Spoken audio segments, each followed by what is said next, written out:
ጋዜጠኛና ኮሜንታተር ማርቆስ ሄደስ እባላለሁ። ጨዋታው በባህር ዳር ኢንተርናሽናል ስታዲየም ሲከናወን ይበልጥ ለኢትዮጵያ እግር ኳስ ድምቀት መሆናቸውን ማስተዋል ይቻላል።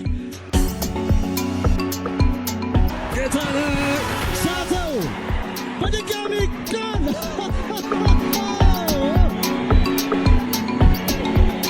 17 ሳምንት ጠብቋል። በዚህ ልክ ማርክ ፈረጆቹ የብላንደር ሚስቴክ የሚሉት አይነት ስህተት ነው። ምክንያቱም ምናልባት ጎል አዲዮሳና ሄኖክ አበበ ጨዋታውን በፊሽካቸው ደመደሙ። ምን አይነት ልብ አንጠልጣይ ጨዋታ ነው! ለኢትዮጵያ ፕሪሚየር ሊግ ጥሩ ማስታወቂያ የሚሆን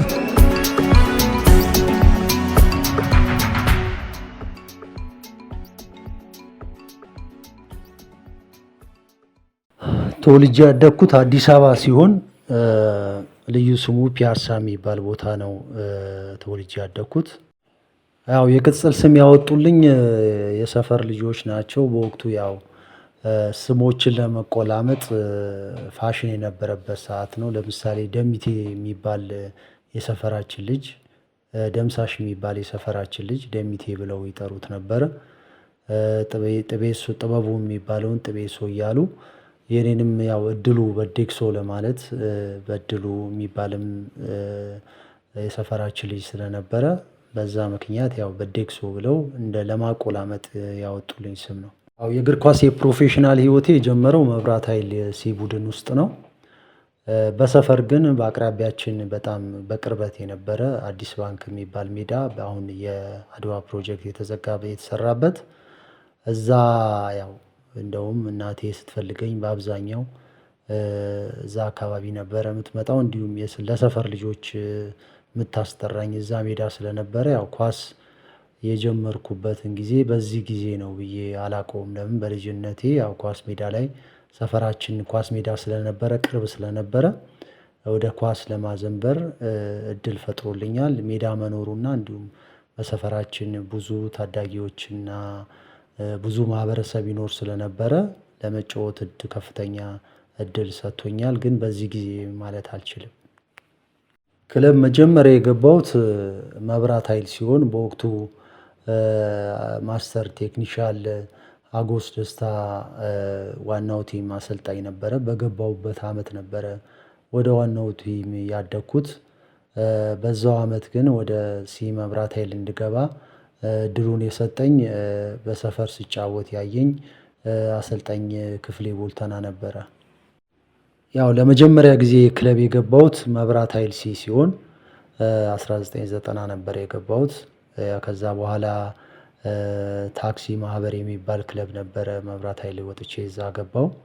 አንድ አመት ተጫወትኩኝ። ከዛ መብራት ኃይል ታክሲ ማህበር ከወጣሁ በኋላ ወደ አየር መንገድ ነበር የገባሁት። አየር መንገድም 2 አመት ተጫወትኩኝ እዛ። ከዛ በብዙ የታወቅኩበት ክለብ በፕሪሚየር ሊግ ደረጃ ንግድ ባንክ ገባሁኝ። ከንግድ ባንክ በኋላ ያው ክብርና ዝና ያገኘሁበትን ኢትዮጵያ ቡናን የተጫወትኩት 6 አመት ተጫውቻለሁ። ከዛ በኋላ በኢትዮጵያ ቡና በ2003 የፕሪሚየር ሊግ ሻምፒዮን ከሆንኩኝ በኋላ በዛው አመት ወደ መድን ገባሁኝ። መድን 2004 እና 5 ተጫወትኩኝ 2 አመት። ኒያላ 2006 ከዛ ወጥቼ ገባሁኝ 1 አመት ተጫወትኩኝ። መጨረሻ ላይ የካ ክፍለ ከተማ 6 ወር ግማሽ አመት ላይ ያው እዛ ጫማዬን ሰቅያለሁ። ከዛ በኋላ ወደ አሰልጣኝነት ነው የገባሁት። በፊት ያው ንግድ ባንክ ከመባሉ በፊት ያው ኢትዮጵያ ባንኮች ነበር የሚባለው። የግልም የመንግስትም ንግድ ባንክም አንድ ላይ ነበረ ባንኮች ተብሎ የሚጠራ የነበረው። እዛ 2 አመት ነው የቆየሁት። በክለቡ ታሪክ ትልቁ ዋንጫ የሚባለው የኢትዮጵያ ጥሎ ማለፍ ዋንጫ እና የአሸናፊዎች አሸናፊ ዋንጫን አግኝቻለሁ። ያው በክለቡ ታሪክ ለመጀመሪያ ጊዜ በኢንተርናሽናል ውድድር የተሳተፍንበት አመት ነበረ። ነፍሱን ይማረውና አሰልጣኝ ስዩም አባተ ነበረ ያንን ዋንጫ እንድናገኝ የረዳን። ግን በሚያሳዝን ሁኔታ በዛው አመት ያው ከቲሙ ጋር ሳይቀጥል ቀርቷል። ያው ለዚህ ደግሞ ምክንያት የነበሩት ለሱ መባረር የክለቡ ሲኒየር ተጫዋቾች እና እንዲሁም ደግሞ በክለብ ውስጥ ተጫውተው ያሳለፉ በምክትል በቡድን መሪነት የነበሩ የቀድሞ ተጫዋቾች ሴራ ነበረ የስዩም አባተ መባረር። እኔ ግን በክለቡ ታሪክ ትልቁ የሚባለውን የጥሎ ማለፍና የአሸናፊዎች አሸናፊ ዋንጫ አግኝቻለሁ። ያው በዛው በ2003 የኢትዮጵያ ቡና ሻምፒዮን ሲሆን ካፒቴን ነበርኩኝ። ዋንጫውንም ያገኘሁት በዛው አመት ነበረ። ያው ትዝታው እስካሁን ሰዓት ድረስ ከማንም ልቦና ይጠፋል ብዬ አላስብም። ለደጋፊው ትልቅ የሆነ ደስታን የፈጠረ ዋንጫ ነበረ። እኛም እስካሁን ሰዓት ድረስ በህይወታችን ሁሉ በኩራት የምናወራውና ጥቅሙም ደግሞ እየተከተለን ያለ በህይወታችን የምንመነዝረው በህይወቴ የምመነዝረው ትልቁ ዋንጫና ስኬት ነበረ። ጊዜው የማይረሳና ሁልጊዜም የሚታወስ ነበረ። የመጀመሪያ ከመሆኑ አንፃር እጅግ በጣም ትልቅ ስሜትን የፈጠረና በጣም ሊረሳ የማይችል ትዝታን ፈጥሮ ያለፈ ዋንጫ ነበረ የኢትዮጵያ ቡና።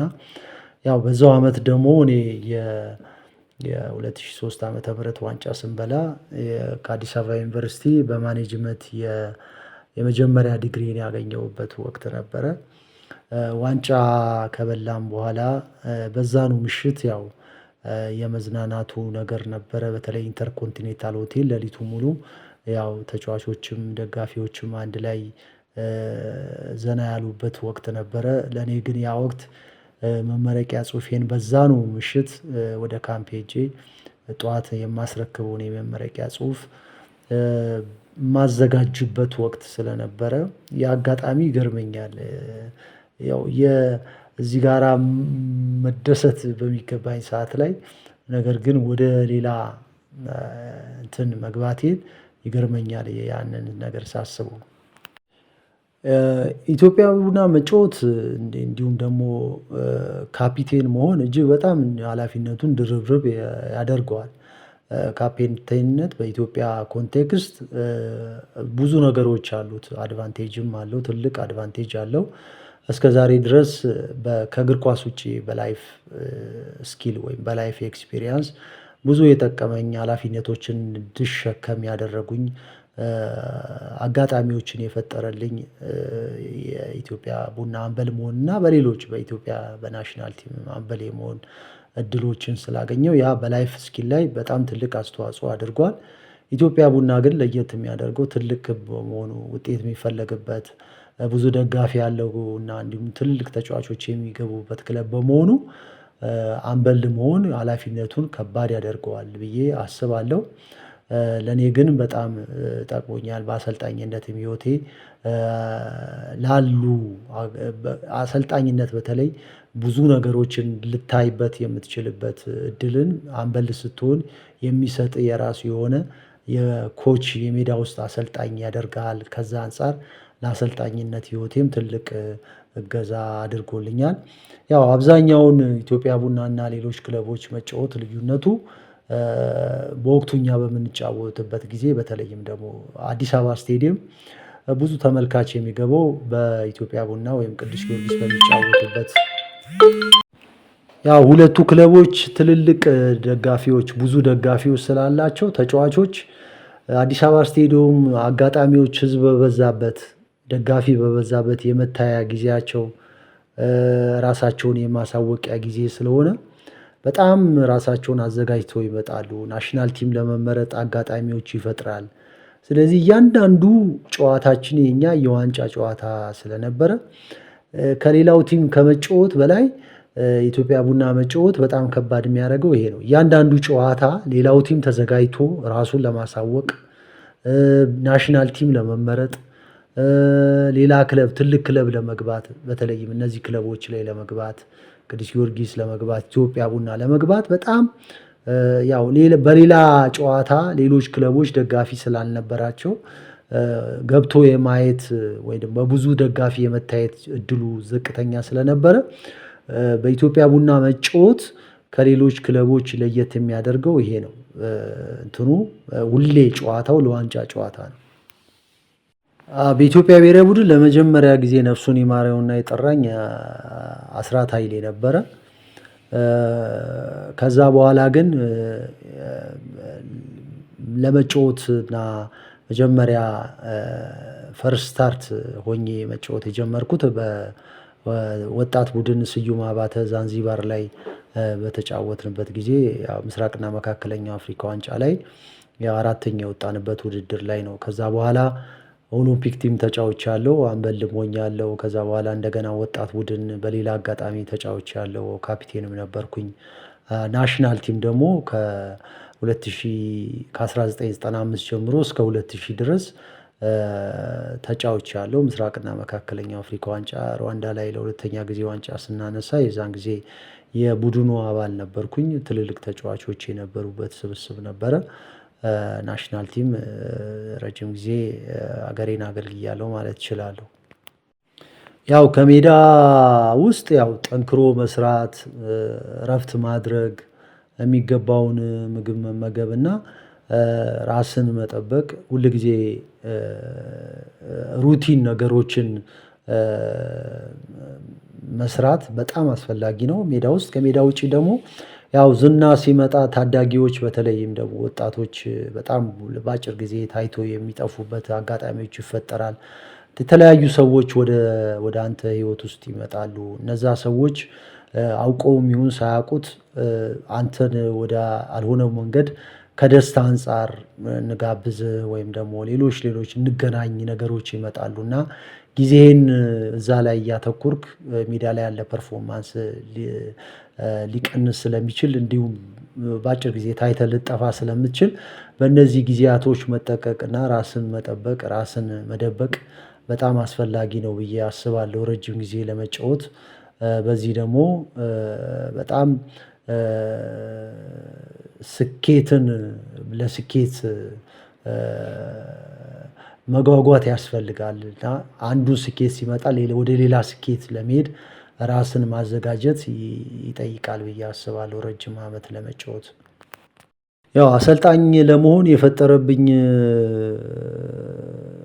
ምክንያት ያው ስፖርት ውስጥ መቆየት እፈልጋለሁ። ዋናው ምክንያቴ ያው ስፖርት ውስጥ ደግሞ አሰልጣኝ ከሆንክ ተጫዋች ከሆንክ በኋላ ቀጣይ ያለው የአሰልጣኝነት ህይወት ነው። ከአሰልጣኝነት ህይወት በኋላ ደግሞ ወደ አስተዳደርነት ለመግባት እንትኖች አሉኝ። እነዚህ ነገሮች በታሪክ ባነበብኳቸው አርአያ ብዬ ከማስባቸው ሰዎች ውስጥ በተለይም ደግሞ ክቡር ይድነቃቸው ተሰማ በእነዚህ ስኬቶች ውስጥ በኢትዮጵያ እግር ኳስ ውስጥ ትልቅ አሻራን እና በአፍሪካ ውስጥ ትልቅ ስም ያላቸው እና በፊፋም ትልቅ ቦታ ያላቸው ከመሆናቸው አንፃር እንደ አርአያ ስትቆጥር ያን የአርአያ ያደረግከውን ሰው ፍኖተ ለመከተል ካለኝ ጉጉት አንፃር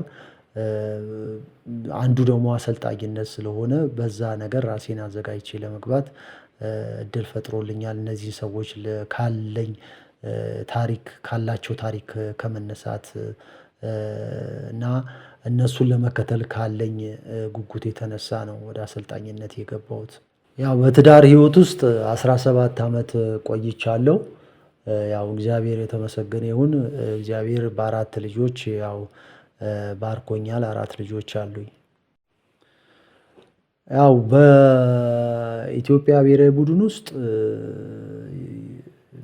ያለንን ምን አይነት የጨዋታ መንገድ እንከተል፣ አሁን ያለው ልዩነትን ካነሳን ልዩነታችን በተለይም ደግሞ ከቅርብ ጊዜ በኋላ በጣም እየሰፋ መጥቷል።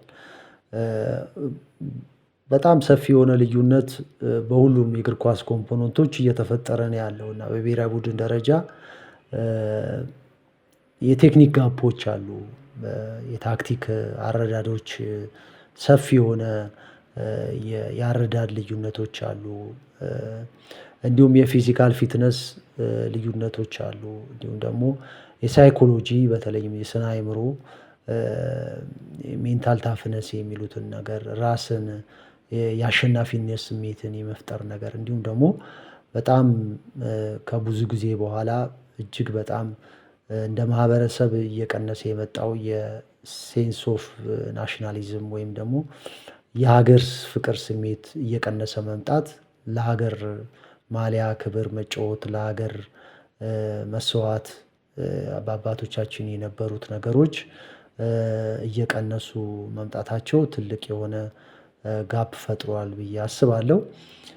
የጨዋታ መንገድ ግን እንደ ጌም ሞዴል በተለያየ ጊዜ ይዘናቸው ልንቀርባቸው የምንችላቸው የምናሳድጋቸው ጌም ሞዴሎች ያስፈልጉናል ብዬ አስባለሁ። በተለይም ደግሞ ከእኛ ተጫዋቾች አንፃር የትኛው የጨዋታ መንገድ ያዋጣናል የሚለውን ነገር እንደ ባለሙያ ቁጭ ብለን እንደ ሀገር ተስማምተን የምንቀርጻቸው ነገሮች ይኖራሉ።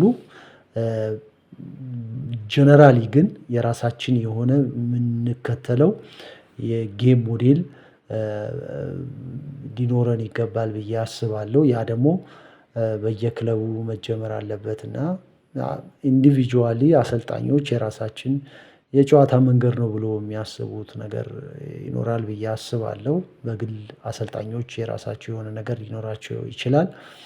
እንደ ሀገር ግን ከዛ ወስደን በናሽናል ቲም ደረጃ የምንጠቀምባቸው መንገዶች የጌም ሞዴሎች እንደሌሉ ያው በግልጽ የሚታዩ ነገሮችና ስላሉ ወደፊትም ደግሞ ከዚህ በፊትም እንደዚህ ልንማርባቸው የሚገቡ ነገሮች ስላልነበሩ ወይም እንደዚህ ይሄን አለኝ ብሎ በአደባባይ የወጡ ነገሮች ከአሰልጣኞችም ወይም ደግሞ ከብሔራዊ ፌዴሬሽን ስለሌለ እነዚህን ነገሮች ማዘጋጀት አለብን ብዬ አስባለሁ። እና ይሄ ደግሞ የረጅም ጊዜ በደንብ ዝግጅት የሚፈልግ እና የእውቀት ጋፓችንን ያለብንን የእውቀት ጋፓችንን የምንደፍንበትና ለተጫዋቾች በጣም በሚገባቸው ሁኔታ ከስር ጀምሮ ልንመራበት የሚገባ የጨዋታ መንገድ ፍልስፍና ያስፈልገናል ብዬ አስባለሁ። ያ በጣም አስፈላጊ ነው እና በዛ ነገር ላይ ግን መስራት አለብን ብዬ አስባለሁ። ጋፑንም የፈጠረው እነዚህ ነገሮች ከስር ጀምሮ ነገሮችን በዚህ መልኩ ባለመስራታችን የመጣ ይመስለኛል። ያው በግሌ ያው የራሴ የሆነ አካዳሚ አለኝ። ያንን አካዳሚ ተቋም ማድረግ በተለይ ከፋሲሊቲ አንፃር ከሂውማን ሪሶርስ አንፃር እነዚህ ነገሮች ሲስተማታይዝ በሆነ መንገድ ራን የሚደረግ ራሴ እየሰራው ነው። በአጭር ጊዜ ውስጥ አሳካቸዋለሁ ብዬ የማስባቸው ነገሮች ናቸው። በረጅም ጊዜ ደግሞ የራሴ የሆነ አካዳሚ የራሴ መኖሪያ ቤት ያለው የራሴያችን ፋሲሊቲ ያለው ሜዳ ያለው አካዳሚ መገንባት እጅግ ትልቅ የሆነ ህልም አለኝ። በረጅም ጊዜ እንደ እግዚአብሔር ፈቃድ አሳካዋለሁ ብዬ የማስበው ነገር ነው። ከዛ ውጪ ግን ያው በግሌ በተለይም በአሰልጣኝነት ህይወቴ የወሰድኳቸውን በፕሮፌሽናል ደረጃ የወሰድኳቸው ላይሰንሶችን ተግባራዊ የማደርግባቸው ነገሮች ፕሮፌሽናል ሌቭል ማሰልጠን እፈልጋለሁ። ያንን በረጅም ጊዜ አሳካዋለሁ ብዬ ማስባቸው እቅዶቼ ናቸው እነዚህ። ያው ሁለት የድምጽ መልሶች አንደኛ ያው ገጠመኝ ነው። አዳማ እና ኢትዮጵያ ቡና ስንጫወት ገጠመኝ ነው። 1-0 አሸንፈን እዚህ ግንፍሌ አካባቢ ነበር የምኖረው እና አምባሳደር ጋራ ታክሲ ሲይዝ ከኋላዬ 2 ታዳጊ ወጣቶች ቲኔጀሮች ይነጋገራሉ እና እኔን አላወቁኝም ግን እየሰማኋቸው ነበር። እና እኔን ነበረ ቢተቹት እና ያ እድሉ የሚባለው እሱ ጥሩ እንዲጫወት ሁል ጊዜ ታዲያ ሐምሌና ነሐሴ መሆን አለበት ወይ ብለው ያው አብዛኛውን ጊዜ ያው ሜዳ የሚረጥበው ሐምሌና ነሐሴ ላይ ስለሆነ በተለይ ታክል ሸርታቴ ስለምገባ ያ አጋጣሚ የማልረሳው አጋጣሚ ነው። ያው በወቅቱ የሀገራችን ትልቁ ደርቢ ያው የሸገር ደርቢ ነበረ። ያው የቅዱስ ጊዮርጊስና የኢትዮጵያ ቡና ጨዋታ ሁሌም በደጋፊዎች የሚናፈቅና በተለይም ደግሞ ማሸነፍ እጅግ በጣም ከፍተኛ የሆነ የሞራል መነቃቃት የሚሰጥ መሸነፍ ደግሞ ምንም አይነት ተቀባይነት የሌለው ደርቢ ነው። እኔ እንግዲህ ለመጀመሪያ ጊዜ በ2003 የኢትዮጵያ ፕሪሚየር ሊግ ሻምፒዮን ከመሆኔ በፊት በ1998 ጥር 21 ቀን የመጀመሪያውን የሸገር ደርቢ ከቅዱስ ጊዮርጊስ ጋር አድርጌ የነበረ በኢትዮጵያ ቡና ማሊያ የዛን ጊዜ ጥር 20 የእህቴ ሰርግ ነበረ እና እኔ ደግሞ እንትን ነበርኩኝ ያው ሚዜ ነበርኩኝና ነገሮች ትንሽ ራሴን ኮንዲሽንም እየጠበቅኩኝ ብዙ ነገሮች ላይ ኢንቮልቭ ሳላደረግ ሀሳቤ ሁሉ ሸገር ደርቢ ላይ ነበረ። አንዳንድ ደግሞ የጊዮርጊስ ደጋፊዎች እዛው ዘመድ የሆኑ አንዳንድ ያው ነገ እንሰጣችኋለን ምናምን የሚል ነገር እዛ ላይ ብሽሽቆችም ነበሩ። ጨዋታው ግን የመጀመሪያ ደርቢ ስለነበረ ከዚህ ሳላውቀው ያው ከዚህ ከሰርግ ጋር በተያያዘ ድካሞች ነበሩና ወደ ጨዋታው ዘግየት ብዬ ነበረ የገባሁት። እስከ 6 ደቂቃ ድረስ በጣም አየሩ ምኑም ብዙ ነገሮች ብቻ ድብልቅ ያሉ ስሜቶች ነበሩና ራሴን ወደ ጌም ያስገባሁት ዘግየት ብዬ ነበረ። ኋላ ላይ ግን ወደ ጌሙ እየገባው ሲሄድ ያው ጨዋታው በራሱ ጊዜ ሊቋረጥ ችሏል። በተለይ የዳንኤል ተጫዋች በቀይ መውጣት ጋር ተያይዞ በካታንጋ አካባቢ በተነሳ በሁለቱ ደጋፊዎች መሀል በተነሳ ጠብ ጨዋታው ሊቋረጥ ችሏል። ወደ ኦልሞስት ወደ 20 ደቂቃ ምናምን ተካሂዶ ነው የተቋረጠው እና የዛን አመት ማረሳው ደርቢ ነበረ። እንዲሁም ሌላ ማረሳው የሚያሳዝነው 2001 ላይ 1-0 ቅዱስ ጊዮርጊስ እየመራን በሴንተር ያደረኩት ኳስ አበባ ቡጣቆን ነክታ ጎል ሆነች። 1-1 ስንሆን በቃ ስቴዲየሙ በቃ በጣም ሌላ ስቴዲየም መሰለና በቃ ድባቡ እጅግ በጣም የሚያምር ነበር። እንዲህ አይነት ድባብ አይቼ አላቅም። የመጀመሪያ ጊዜ ነበርና ጎሉንም መቆጠር ምክንያት እኔ ስለነበርኩኝ እጅግ በጣም በቃ ደስ የሚል ስሜት ነበረ። የዛን ጊዜ በጣም ጥሩ እየተጫወትን ነበረ። ሁለተኛ ጎሎችን ማስቆጠር የምችልባቸው እድሎች ፈጥረን ነበረ። ነገር ግን ዳዊት መብራቱ ከመሃል አካባቢ ነው። ማታ ነበረ ጨዋታው። ያው ድባቡ የማታ ጨዋታ ሲሆን በጣም የሚቀጣጠሉ ነገሮች ወደ ላይ ርችቶች ይተኩሳሉ እና የሞባይል እንትኖች ይበራሉ። በጣም ደስ የሚል ድባብ ነበረ። ግን እጅግ በጣም የደጋፊውን ስሜት የሚያወርድ በቃ ከርቀት ነው እንትን የመታው ሹት እና በቀላሉ መዳን የሚችል ነበር። ግን የኛ ጎልኪፐር ፖዚሽናሊም እንደገና ደግሞ ኳሱን ፎሎ በማድረግም ጨዋታውን ፎሎ በማድረግም ሬዲ ስላልነበረ ጎሉ ተቆጠረ። የዛን ምሽት አንድ ጎል ድጋሚ ተቆጥሮብን 3-1 የተሸነፍንበት በጣም በሚያሳዝን እና በጣም የሚያበሳጭ ጨዋታ ነበር። የዛን ጊዜ በጣም ጥሩ ነበርን፣ በተለይ ፈርስት ሃፍ ላይ። ከረፍት በኋላ ግን እነሱ ጨዋታውን መቆጣጠርና በቃ ውጤቱን በማስጠበቅ ደረጃ ምንም አይነት ክፍተቶች ላለመስጠት ለኛ ያ የነበረው ድባብ ወደ ሌላ ነገር ተቀይጦ ያሳዝን ነበር እና በአብዛኛው ጨዋታዎች በነበርኩበት ጊዜ ባቻ ውጤቶች ናቸው የሚጠናቀቁት። በአብዛኛው እንዲህ የጥሎ ማለፍ ጨዋታዎች ላይ ነው እንደዚህ መሸናነፎች የሚመጡት እና ጎሎችን ብዙ የሚቆጠሩት እና ግን በኃላፊዎች አካባቢም በደጋፊም አካባቢ ያለው ስሜት ከ3 ነጥብ በላይ ያለና በጣም ብዙ እውቅና የምታገኝበት እዛ ላይ በጣም ጥሩ ከተጫወትክ ብዙ ነገሮች ስላንተ የሚወሩበት ስለሆነ ሌላ ጊዜ የነበረው ቁጥጥር ካምፕ በጊዜ ግባ ምናምን እንደ አይነት ነገር የለም። የደርቢ ጊዜ ቢኮዝ ራስን ለራስህ ስትል ትጠብቃለህ እና ብዙ ልጆች አያለው። ያው ኖርማሊ በዚህ እንትን ውስጥ ባልኖርበትም ግን ብዙ ልጆች እንደዚህ በጊዜ ግቡ ምናምን ጥንቃቄ የሚደረግባቸው ልጆች የዛን ጊዜ በሩ ራሱ ቢከፈት አይወጡም እና ራሳቸውን ይጠብቃሉ። ለምን የሚታዩበት ነው፣ ብዙ ደጋፊ ያለበት ነው እና በጣም ደስ የሚልና በእግር ኳስ ህይወቴ ማለት እግር ኳስ ስሜት የምትገልጽበትና የራስን አቅም የምታወጣበት ደርቢ ነው የከተማችን ትልቁ ደርቢ። ያው ሁለተኛው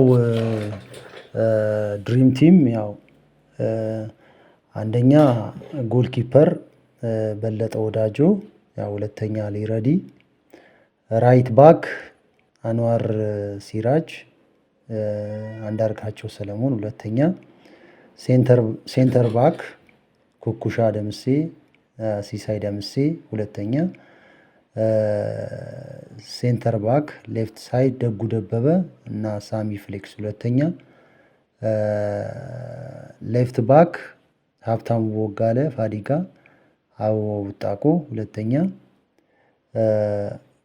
ሲዲኤም ወይም ዲፌንሲቭ ሚድፊልደር ጌቱ ተሾመ፣ ፋሲካ አስፋው ሁለተኛ፣ በቀኝ አሸናፊ ግርማ አንደኛ፣ አንዋር ያስን ሁለተኛ፣ ሙሉዓለም ረጋሳ በግራ አታኪ ሚድፊልደር አንደኛ፣ ዳዊት እስጢፋኖስ ሁለተኛ፣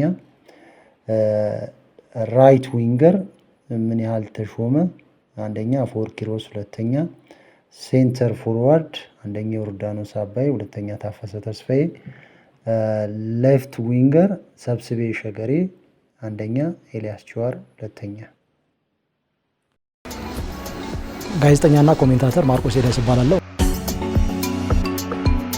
ጨዋታው በባህር ዳር ኢንተርናሽናል ስታዲየም ሲከናወን ይበልጥ ለኢትዮጵያ እግር ኳስ ድምቀት መሆናቸውን ማስተዋል ይቻላል። ሳተው በድጋሚ ጎል!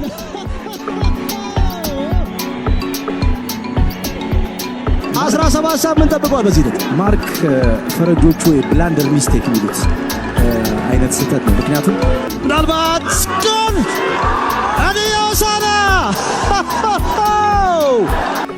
ሄኖክ አበበ ጨዋታውን በፊሽካቸው ደመደሙ። ምን አይነት ልብ አንጠልጣይ ጨዋታ ነው! ለኢትዮጵያ ፕሪሚየር ሊግ ጥሩ ማስታወቂያ የሚሆን